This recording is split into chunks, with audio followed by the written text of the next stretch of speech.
Hello बच्चों, कैसे हो सब लोग। यूपी 21 क्लास में सबका स्वागत है। आज बच्चों हम लोग बात करेंगे दिल्ली पुलिस में आने वाले या पूछे जा सकने वाले कुछ ऐसे सवालों की जो जुड़े हुए होंगे प्राग ऐतिहासिक काल से और हमारी शुरुआती सभ्यताओं से। शुरुआत करते हैं पहले क्वेश्चन से। देखो बच्चों, इस तरीके की वीडियो और पाने के लिए आप लोग जुड़ सकते हैं यूपी 21 क्लासेस से, जहां मिलेंगी इस तरह की बहुत सारी वीडियो जिनसे आप अपनी प्रैक्टिस को और बेहतर कर सकते हो। इसके लिए हमारे चैनल को सब्सक्राइब करें। वीडियो पसंद आई तो लाइक जरूर करें। बढ़ते हैं पहले क्वेश्चन की ओर। बच्चों पहला क्वेश्चन है, निम्न में से कौन सा स्थान सिंधु सभ्यता का सबसे पुराना स्थान है। प्रश्न दोबारा सुनो, निम्न में से कौन सा स्थान सिंधु सभ्यता का सबसे पुराना स्थान है। तो ध्यान रखोगे बेटा, सबसे पुराना जो स्थान है वो कौन सा है, हमारा राखी गढ़ी। ये क्या माना जाता है, सबसे पुराना स्थान माना जाता है। ठीक है, जितने ऑप्शन दिए हैं उनमें जो है इस स्थान को सबसे पुराने स्थान की क्या दी गई है, संज्ञा दी गई है। ठीक है, तो ध्यान रखोगे सिंधु घाटी सभ्यता का सबसे पुराना स्थान इनमें से कौन सा है, राखी गढ़ी है। आगे बढ़ते हैं अगले क्वेश्चन की ओर। अगला क्वेश्चन है, सत्यमेव जयते भारत का राष्ट्रीय आदर्श वाक्य किस ग्रंथ से लिया गया है। ठीक है, ध्यान रखेंगे बेटा, प्रश्न है कि सत्यमेव जयते किस ग्रंथ से लिया गया है।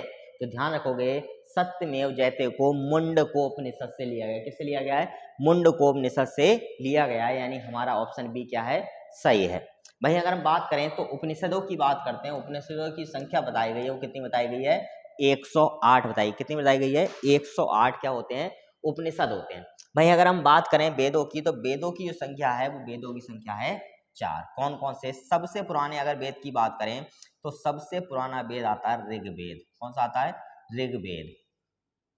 भाई अगर दूसरे वेद की बात करें, दूसरा हमारा आता है सामवेद। तीसरा वेद हमारा है यजुर्वेद और चौथा वेद है हमारा अथर्ववेद।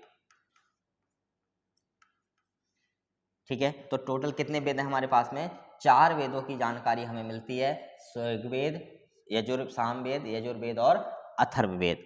पुराणों की बात करें तो पुराणों में जो अगर बात करें तो इनकी संख्या हमारे लिए कितनी बताई गई है, 18। तो पुराण कितने होते हैं, 18। दोबारा सुन लो बेटा, उपनिषदों की संख्या 108, वेदों की संख्या 4 और पुराणों की संख्या कितनी बताई गई है, 18 बताई गई है। आरण्यक की बात करें तो आरण्यक वे ग्रंथ होते थे जो क्या कहते हैं, वनों में लिखे जाते थे या गुरु के सानिध्य में वनों में बैठकर लिखे जाते थे, उन्हीं को क्या कहते थे, आरण्यक कहते थे।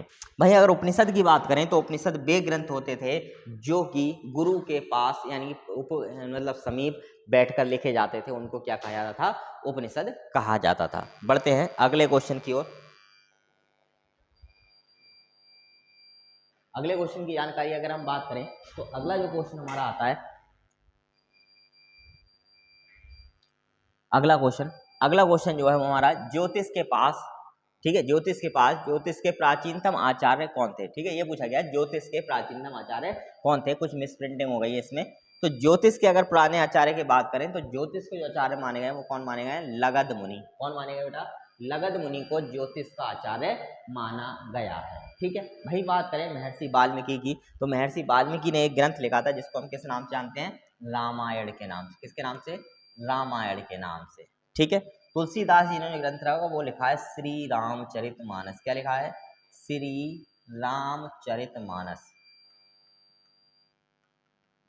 ठीक है, तो श्री रामचरितमानस किसके द्वारा लिखा गया है, तुलसीदास जी के द्वारा लिखा गया है। वेद व्यास जी की बात करें तो वेद व्यास जी ने क्या लिखे हैं, वेदों की रचना जो करी है वो संकलन करता कौन है, वो महर्षि वेद व्यास जी है। कौन है, महर्षि वेद व्यास जी। और लगध मुनि को क्या माना गया है, ज्योतिष का प्राचीनतम आचार्य। क्या माना गया है, ज्योतिष का प्राचीनतम आचार्य।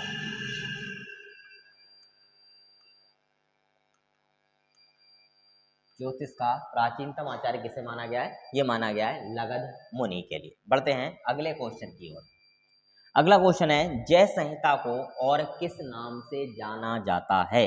ध्यान रखो बेटा, जय संहिता के लिए महाभारत के नाम से जाना, किस नाम से जाना जाता है, जय संहिता को महाभारत के नाम से जाना जाता है। बाकी के जो ग्रंथ हैं उनको अलग अलग नामों से जाना जाता है। गीता की बात करें तो गीता महाभारत का एक हिस्सा ही है, कह सकते हैं गीता महाभारत का जो है वो क्या है, एक पार्ट है। बढ़ते हैं अगले क्वेश्चन की ओर। अगला क्वेश्चन है, त्रिपिटक में सबसे बड़ा और सबसे श्रेष्ठ पिटक कौन सा है? पिटकों की संख्या कितनी है? 3 है, और तीनों की बात करें तो एक विनय पिटक है, एक अभिधम्म पिटक है और एक सुत्त पिटक है। प्रश्न ये आता है कि सबसे बड़ा और सबसे श्रेष्ठ कौन सा है, तो ध्यान रखेंगे सबसे बड़ा और सबसे श्रेष्ठ जो है वो कौन सा है? अभिधम्म पिटक को सबसे बड़ा और सबसे श्रेष्ठ माना गया है। बढ़ते हैं अगले क्वेश्चन की ओर। अगला क्वेश्चन है, मुद्रा राक्षस किस काल के बारे में जानकारी देता है? दोबारा प्रश्न लो, मुद्रा राक्षस किस काल के बारे में जानकारी देता है? ध्यान रखेंगे बेटा, मुद्रा राक्षस जो है वो किस काल के बारे में जानकारी देता है? गुप्त काल के बारे में हमको जानकारी प्रदान करता है। अगले क्वेश्चन की ओर बढ़ते हैं।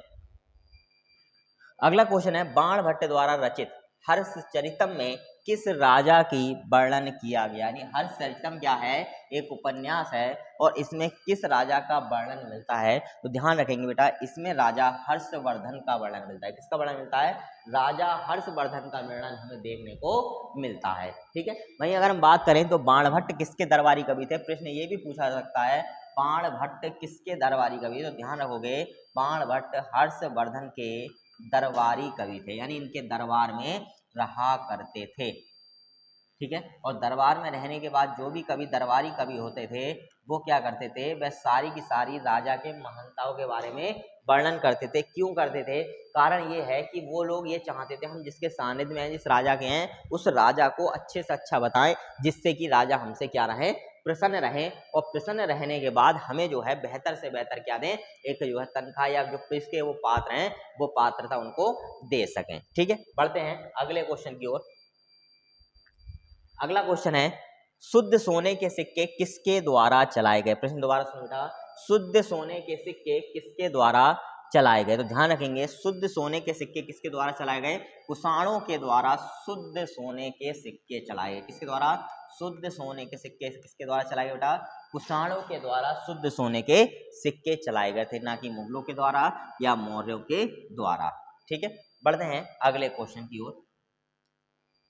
अगला क्वेश्चन है, भारतवर्ष का सर्वप्रथम उल्लेख किस अभिलेख में मिलता है? प्रयाग दोबारा सुनो, भारतवर्ष का सर्वप्रथम उल्लेख किस अभिलेख में प्राप्त होता है? तो ध्यान रखेंगे बेटा, भारतवर्ष का सर्वप्रथम उल्लेख हमें किस में प्राप्त होता है? हाथी गुफा अभिलेख में प्राप्त होता है। किस में प्राप्त होता है? हाथी गुफा अभिलेख में हमें क्या होता है? प्राप्त होता है इसका उल्लेख। ठीक है, बढ़ते हैं अगले क्वेश्चन की ओर। अगला क्वेश्चन है, ऐसे सिक्कों जिन पर कोई लेख नहीं लिखा होता था, केवल आकृतियां होती थीं, उन सिक्कों को क्या कहा जाता था? तो ध्यान रखेंगे, ऐसे सिक्के जिन पर कुछ भी लेख लिखा नहीं होता था, बल्कि सिर्फ एक आकृति बनी हुई होती थी, कुछ ना कुछ जो है डिजाइन किया हुआ होता था, उन सिक्कों को जो कहा जाता था वो आहत सिक्का कहा जाता था। क्या कहा जाता था? आहत सिक्का कहा जाता था। ध्यान रखेंगे, क्या कहा जाता था? आहत सिक्का कहा जाता था। और ये आहत सिक्का को एक नाम और दिया जाता था, पंचमार्क का। किसका नाम दिया जाता था? आहत सिक्कों को, आहत सिक्कों को पंचमार्क भी कहा जाता था। तो ध्यान रखेंगे, ना तो रुपया कहा जाता था, ना सिक्का कहा जाता था, इनमें से कोई नहीं, तो क्या कहा जाता था? इनको आहत सिक्का के नाम से जाना जाता था। बढ़ते हैं अगले क्वेश्चन की ओर। अगला क्वेश्चन है, हाथी गुफा अभिलेख, सॉरी गलत हो गया है, यह है हाथी गुफा या गुहा। हाथी गुफा अभिलेख किस शासक का है? तो ध्यान रखेंगे, हाथी गुफा अभिलेख जो है वो राजा खारवेल का है। किसका है?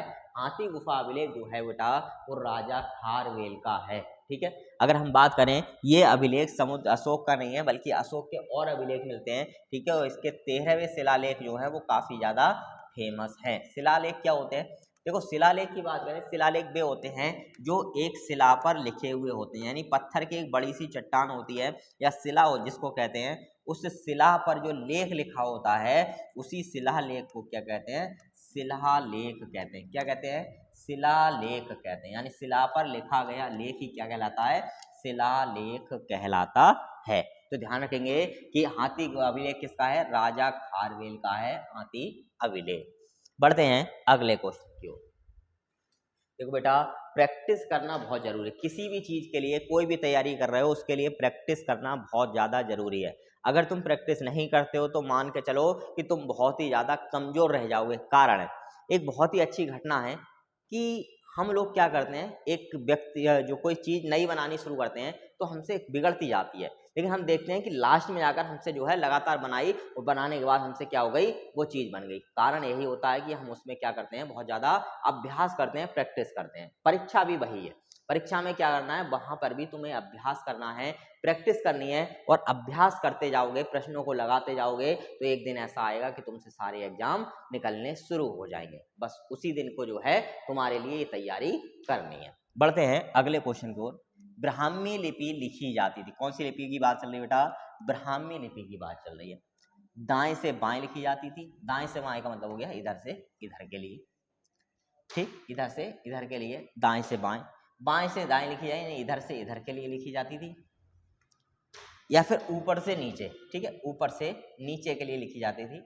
ये बात पूछ रहा है इनमें से, या नीचे से ऊपर, या फिर इस तरीके से लिखी जाती थी।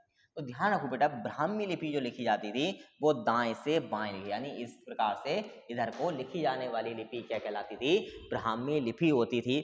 और ये लिपि कभी कभी किन्हीं किन्हीं साक्ष्यों में इस तरीके से लिखी मिली है। मान लो पहले दाएं से बाएं चले, फिर नीचे आ गए, फिर बाएं से दाएं चलने लगे, फिर लिख लिया, फिर दाएं से बाएं चलने लगे, फिर दाएं से बाएं हो गए, फिर बाएं से दाएं चलने लगे। इस प्रकार से लिपि को एक नया नाम दिया जाता है, गौमूत्रिका लिपि। क्या नाम दिया जाता है, गौमूत्रिका लिपि। ठीक है, क्या नाम देंगे इसको, गौमूत्रिका लिपि का नाम देंगे। किसके लिए, या ब्रुटुस फोदन की लिपि भी इसको कहा जाता है। इस बात का रखना है तुम सब लोगों को ध्यान। तो ब्राह्मी लिपि कैसे लिखी जाती थी, दाएं से बाएं जो है ब्राह्मी लिपि लिखी जाती थी। बढ़ते हैं अगले क्वेश्चन की ओर। एहोल अभिलेख किस शासक से संबंध रखता है, किससे संबंध रखता है। तो ऑप्शन ए है हमारे पास सम्राट अशोक से, ऑप्शन बी पुलकेशिन द्वितीय से, समुद्रगुप्त से, या औरंगजेब से। देखो औरंगजेब तो इसमें होता ही नहीं है, क्योंकि ये मध्यकालीन का कोई अभिलेख नहीं है। ध्यान रखेंगे, एहोल अभिलेख जो है वो पुलकेशिन द्वितीय से संबंध रखता है। किससे रखता है, पुलकेशिन द्वितीय, यानी एहोल अभिलेख जो है किसके समय का है, पुलकेशिन द्वितीय के काल का है, कह सकते हैं पुलकेशिन द्वितीय के समय का जो है वो कौन सा अभिलेख है, एहोल अभिलेख है। बढ़ते हैं अगले क्वेश्चन की ओर। अगला क्वेश्चन है जूनागढ़ अभिलेख, कौन सा अभिलेख, जूनागढ़ अभिलेख किस शासक की जानकारी देता है।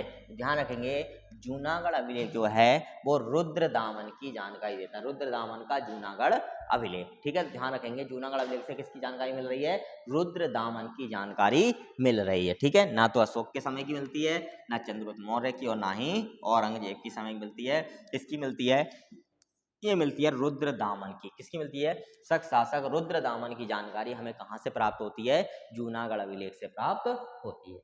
बढ़ते हैं अगले क्वेश्चन की ओर।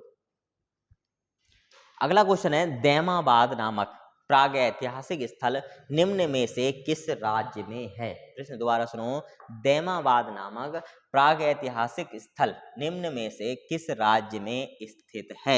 Option A Uttar Pradesh, option B Maharashtra, ठीक है, ऑप्शन सी मध्य प्रदेश, या फिर गुजरात। ठीक है, तो ध्यान रखोगे दैमाबाद की अगर हम बात करें तो हमने एक सभ्यता पढ़ी थी, और सभ्यता थी सिंधु घाटी सभ्यता। कौन सी सभ्यता, सिंधु घाटी सभ्यता।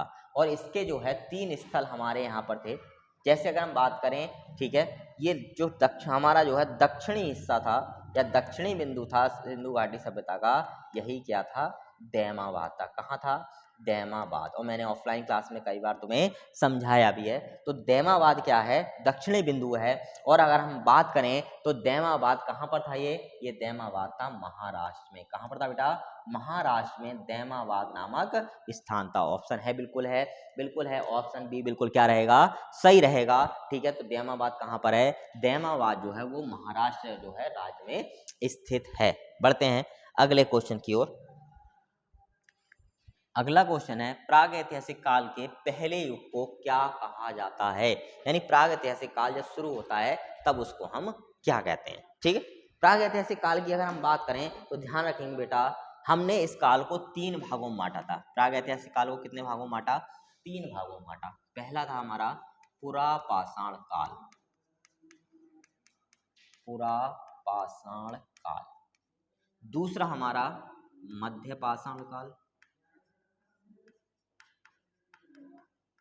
मध्यपाषाण काल। और तीसरा था हमारा नवपाषाण काल।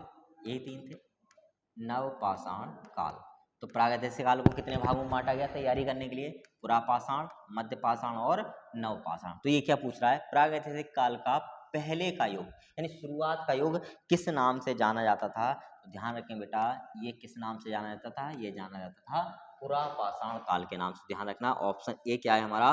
बिल्कुल सही है, पुरापाषाण काल। किस नाम से जानते थे?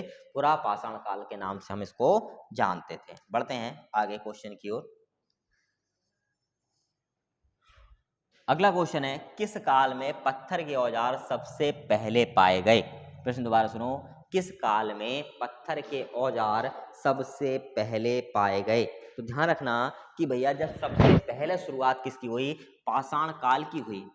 और पाषाण काल में मैंने पिछले क्वेश्चन में बताया कितने भागों में? 3 भागों में बांटा गया, दूसरा और तीसरा पुरापाषाण काल। तो सब पुरापाषाण का मतलब है सबसे पुराना पाषाण काल। इसका मतलब है कि पत्थर के औजार तो यहाँ पर भी मिले होंगे, इसका मतलब है कि किस साल में पत्थर के औजार सबसे पहले मिले होंगे? तो पुरापाषाण काल में मिले होंगे। किस काल में मिले होंगे? पुरापाषाण काल में मिले होंगे। तो ऑप्शन बी हमारा क्या होगा? एकदम से सही होगा, पुरापाषाण काल। कौन सा काल? पुरापाषाण काल। चलो आगे बढ़ते हैं, अगले क्वेश्चन की ओर देखते हैं कि अगला क्वेश्चन क्या कहना चाह रहा है हमसे। देखो अगले क्वेश्चन की बात करें, अगला क्वेश्चन है भीमबेटका किस राज्य में है? क्वेश्चन है भीमबेटका किस राज्य में है या किस राज्य में स्थित है? तो ध्यान रखो बेटा, भीमबेटका की जहां बात की जा रही है वहां भीमबेटका जो कहां पर स्थित है? भीमबेटका है मध्य प्रदेश में। कहां पर स्थित है बेटा? मध्य प्रदेश। भीमबेटका की गुफाएं जो मिलती हैं कहां पर मिलती हैं? मध्य प्रदेश में। मध्य प्रदेश में, मध्य प्रदेश के औरंगाबाद डिस्ट्रिक्ट में ही क्या मिलती हैं? भीमबेटका की गुफाएं मिलती हैं। और ये गुफाएं जो हैं वो हमें पुरापाषाण काल या कह सकते हैं प्राग ऐतिहासिक काल की जानकारी देती हैं। क्यों? यहाँ पर कुछ भित्ति चित्र मिले हैं, भित्ति मतलब दीवार पर बनी हुई कुछ आकृतियां मिली हैं, और इन्हीं आकृतियों से हम क्या अंदाजा लगा सकते हैं? इन आकृतियों से हम क्या कर रहे हैं? उस समय के शिकार या शिकारी का अंदाजा लगाने की कोशिश करते हैं। इस तरीके से उस समय कोई आकृतियां हैं, और इन्हीं आकृतियों से हमें जो है प्रागैतिहासिक काल की कुछ जानकारी देखने को या प्राप्त होती है। बढ़ते हैं अगले क्वेश्चन की ओर। ये आज का अंतिम क्वेश्चन रहेगा। क्वेश्चन है, निम्न में से कौन सा स्थल राजस्थान राज्य में स्थित? निम्न में से कौन सा स्थल राजस्थान राज्य में स्थित एक परिपक्व हड़प्पा सभ्यता का चरण है? या कह सकते हैं परिपक्व हड़प्पा चरण का स्थल है। यानी सबसे ज्यादा परिपक्व जो है वो कौन सी जगह हुआ करती थी, या कौन सी जगह का जो है सबसे परिपक्व माना गया है हड़प्पा सभ्यता के हिसाब से?